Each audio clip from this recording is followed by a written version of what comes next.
فمن يعمل مثقال ذرة خيرا يره ومن يعمل مثقال ذرة شرا يره.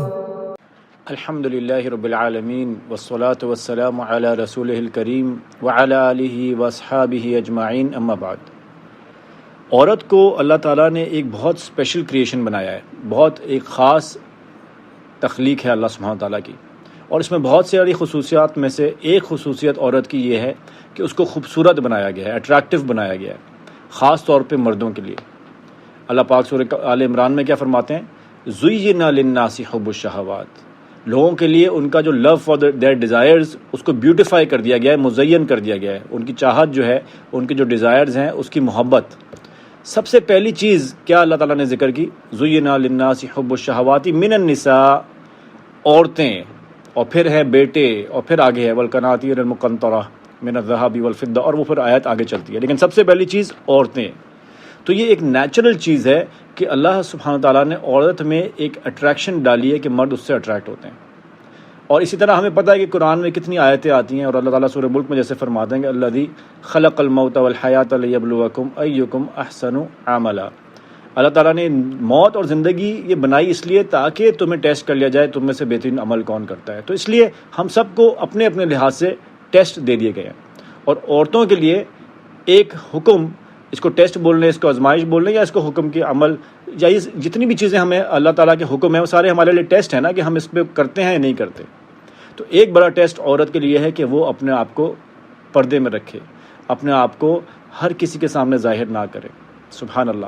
ایک جگہ اللہ تعالیٰ نے اس کو بیوٹی دی ہے، اور اسی لیے تاکہ فتنے نہ ہو جائیں اور سوسائٹی خراب نہ ہو جائے، اللہ تعالیٰ نے اس کو گویا کہ تمہاری رسپانسبلٹی یہ ہے. مردوں کی الگ رسپانسبلٹیز ہیں، عورتوں کی الگ ہیں. تمہاری رسپانسبلٹی یہ ہے کہ جب تم غیر محرم میں نکلو، باہر نکلو، تو تمہیں کور ہونا چاہیے. تو اسی طرح عورتیں ام المومنین عائشہ رضی اللہ تعالیٰ عنہ فرماتی ہیں، جب ان سے قریش کی عورتوں کا ذکر کیا گیا تو انہوں نے کہا کہ یہ بہت اچھی عورتیں ہیں، مطلب اس میں بہت خیر ہے. وَلَكِنِّي وَاللَّهِ مَا رَأَيْتُ، میں اللہ کی قسم میں نے انصار کی جو عورت ہے، من نساء الانصار، میں نے انصار کی عورتوں سے بہتر عورتیں نہیں دیکھی. کس معاملے میں؟ اشد تصدیقا بکتاب اللہ، جو اللہ کی کتاب پر سب سے زیادہ تصدیق کرنے والی ہیں اور ایمان لانے والی ہیں جو اللہ نے نازل کیا ہے.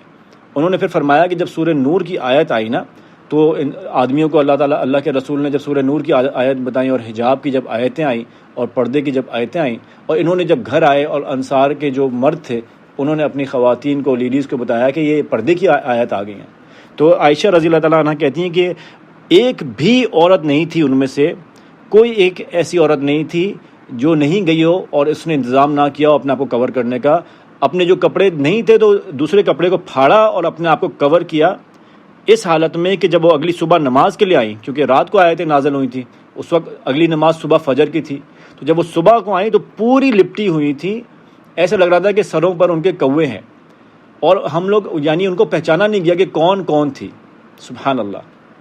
دیکھیں ابھی حکم آیا ہے، ابھی رک جاتی، کہتی ہیں ہمیں تو عادت ہی نہیں ہے، ہم تو زندگی بھر کبھی کور نہیں کیا.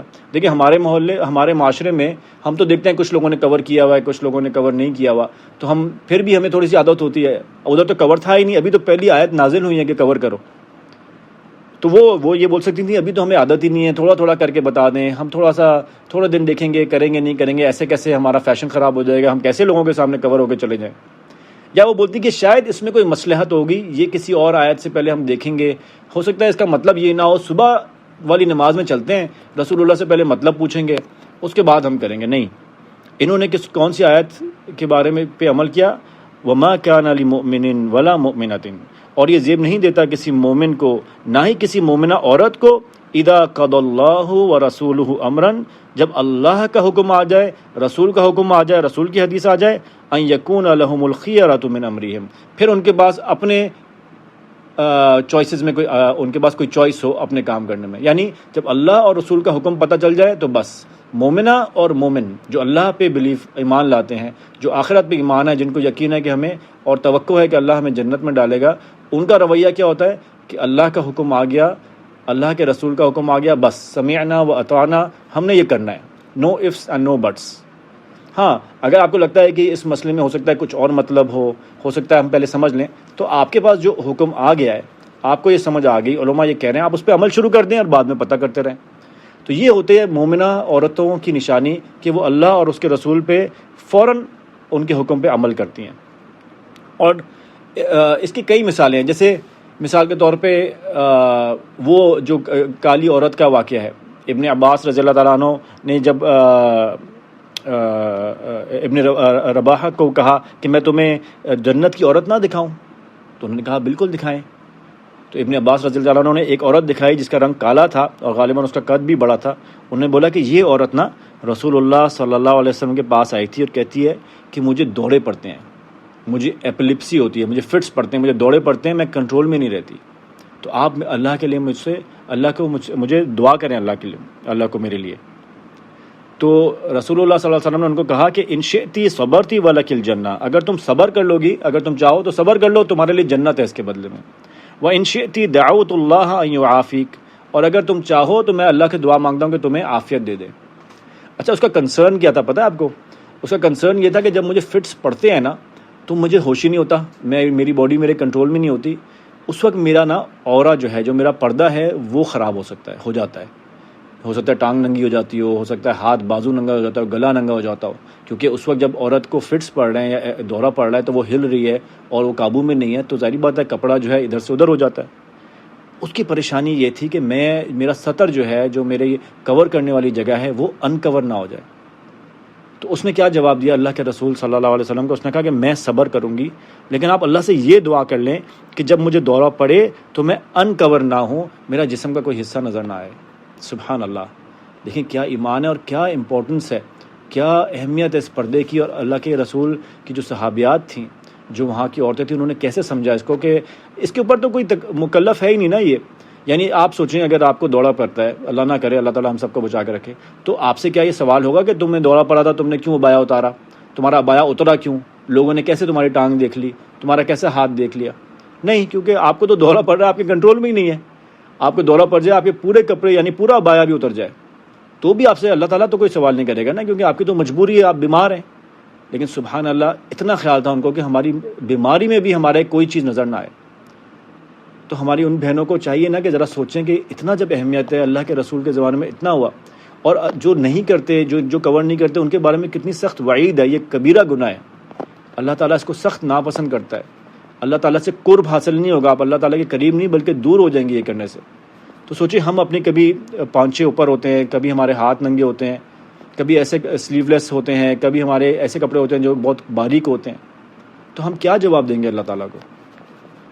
رسول اللہ صلی اللہ علیہ وسلم نے تو یہ فرمایا کہ لا تباشر المرأة المرأة فتنعتها لزوجها كأنه ينظر إليها۔ فرمایا اس کا مفہوم یہ ہے کہ ایک شخص جو ہے، ایک عورت اپنے شوہر کو کسی اور عورت کی ڈسکرپشن بھی نہ بتائے، اس کا ناک ایسا ہے، پتہ ہے میں اس سے ملی تو اس کا تو یہاں پر ایسا ہے، اس کی باڈی ایسے ہے فلاں، اس کی ڈسکرپشن، اس کی تفصیل میں نہ جائے کہ یہ بندہ اس کو امیجن کر سکے۔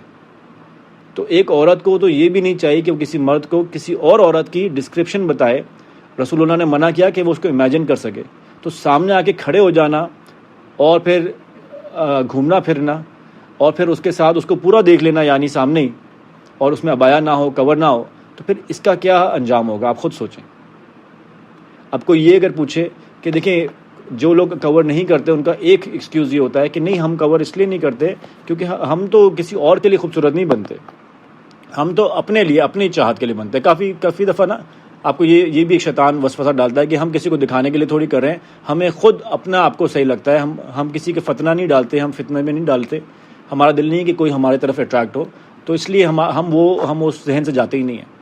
اس کا جواب بھی ہمیں ایک حدیث میں ملتا ہے، اور وہ حدیث یہ ہے کہ رسول اللہ صلی اللہ علیہ وسلم نے یہ فرمایا کہ جب عورت اپنے گھر سے نکلتی ہے نا، اذا خرجت استشرفها الشیطان، جب عورت اپنے گھر سے نکلتی ہے تو شیطان کی آنکھیں کھل جاتی ہیں، شیطان دیکھنا شروع ہو جاتا ہے۔ شیخ مبارک پوری نے تحفۃ الاحوذی میں اس کی شرح میں یہ بتایا کہ اس کا مطلب حدیث کا یہ ہے کہ جب عورت اپنے گھر سے نکلتی ہے تو شیطان اس کے لیے جال بچھاتا ہے، شیطان اس کے دل میں کسی اور کے لیے اٹریکشن اور کسی اور کے دل میں اس کے لیے اٹریکشن ڈالتا ہے۔ زینہا، یہ اس کی تفسیر ہے کہ اس کو خوبصورت بناتا ہے دوسروں کی آنکھوں میں۔ تو اگر آپ نہیں بھی چاہ رہے اور آپ کی نیت یہ نہیں بھی ہے تو اللہ کے رسول کہتے ہیں کہ شیطان یہ کام ضرور کرتا ہے تاکہ فتنہ پھیلے اور خرابی پھیلے معاشرے میں. تو یہ بھی کوئی ایکسکیوز نہیں ہے، بلکہ یہ تو اور ڈرنے والی بات ہے کہ صرف ہمارا عمل نہیں بلکہ شیطان کو خوش کرنے والا عمل ہے یہ. سبحان اللہ. عائشہ رضی اللہ تعالیٰ عنہا، کچھ لوگ یہ پوچھتے ہیں کہ عبایا فرض ہے، ہمیں کور کرنا فرض ہے، پردہ کرنا فرض ہے، یا اس میں چوائس بھی ہے؟ عائشہ رضی اللہ تعالیٰ عنہا نے اس کا بڑا اچھا ایک جواب دیا. جب ان کے پاس بنو تمیم کی کچھ عورتیں آئیں تو انہوں نے جب وہ ان کے پاس آئیں عائشہ رضی اللہ تعالیٰ عنہا کے پاس، تو انہوں نے جو کپڑے پہنے ہوئے تھے وہ کچھ باریک کپڑے تھے. تو عائشہ رضی اللہ تعالیٰ عنہ نے ان سے کہا کہ ان کنتن مؤمنات، اگر تم مومنہ عورتیں ہو نا، اللہ سے ڈرنے والی ہو، کہ یوم قیامہ پہ یقین رکھنے والی ہو، یعنی مومنہ ہو، فلیس ھذا بلباس المؤمنات، تو پھر یہ لباس مومنہ عورتوں کا نہیں ہوتا. تو ڈیسائیڈ کر لو، تم مومنہ ہو، اللہ کی بندیاں ہو، تو پھر یہ لباس تمہارے لیے نہیں ہے. وَإِن كُنتُنَّ غَيْرَ مُؤْمِنَاتٍ، اگر تم مومنہ عورتیں نہیں ہو پھر اس کو انجوائے کرو، پھر اس کو بھلے لے لو، کوئی مسئلہ نہیں. تو جب یہ کوئی پوچھے نا کہ یہ بایا فرض ہے یا چوائس ہے، تو اللہ کی طرف سے تو یہ فرض ہے، اس میں کوئی آپشن نہیں ہے. ہمارے پاس پردے کرنے کے علاوہ عورتوں کے پاس کوئی آپشن نہیں ہے. ہاں، چوائس انسان کے پاس اپنے پاس ہے، وہ جنت چاہتا ہے، جہنم چاہتا ہے، وہ اللہ کی رضامندی چاہتا ہے، اللہ کی ناراضگی چاہتا ہے، وہ دنیا اور آخرت کی خیر چاہتا ہے، یا وہ دنیا میں بھی رسوائی چاہتا ہے اور آخرت میں بھی. یہ ڈیسیجن اس کے پاس ہے. تو کتنا پیارا جواب ہے کہ اگر تم مومنہ ہو، اللہ سے ڈرنے والی ہو، پھر تو تمہیں کرنا ہوگا اور پردہ کرنا ہوگا. لیکن اگر نہیں ہو، تمہاری مرضی، پھر اب دنیا میں انجوائے کر لو، کیا پتہ زندگی کب ختم ہو جائے، اس کے بعد پھر خیر نہیں ہوئے گی. تو اللہ تعالیٰ ہم سب کو دین کو صحیح سمجھنے کی توفیق دیں. یہ ایک ایسا ٹاپک تھا جس میں لوگ کوتاہی کرتے ہیں، اور اس کی وعید میں نے نہیں بتائی کہ رسول اللہ صلی اللہ علیہ وسلم نے ان کے بارے میں کیا بتایا جو پردہ نہیں کریں گی. ابھی تو میں نے آپ کو صرف اس کی امپورٹنس بتائی کہ کتنا امپورٹنٹ تھا یہ صحابیات کے پاس اور مسلمانوں کے لیے. اگر مجھے ٹائم ملا، اور انشاءاللہ میں کوشش کروں گا کہ وہ جو حدیث اس کے بارے میں آئیں جو عورتیں پردہ نہیں کرتی، تو اس کو بھی ہم ذرا مینشن کر لیں گے انشاءاللہ. اللہ پاک ہم سب کو دین پہ مکمل طور پر جیسے اللہ راضی ہوتے ہیں ویسے عمل کرنے کی توفیق عطا فرمائے. سبحانک اللہم بحمدک، اشہد ان لا الہ الا انت، استغفرک و اتوب الیک.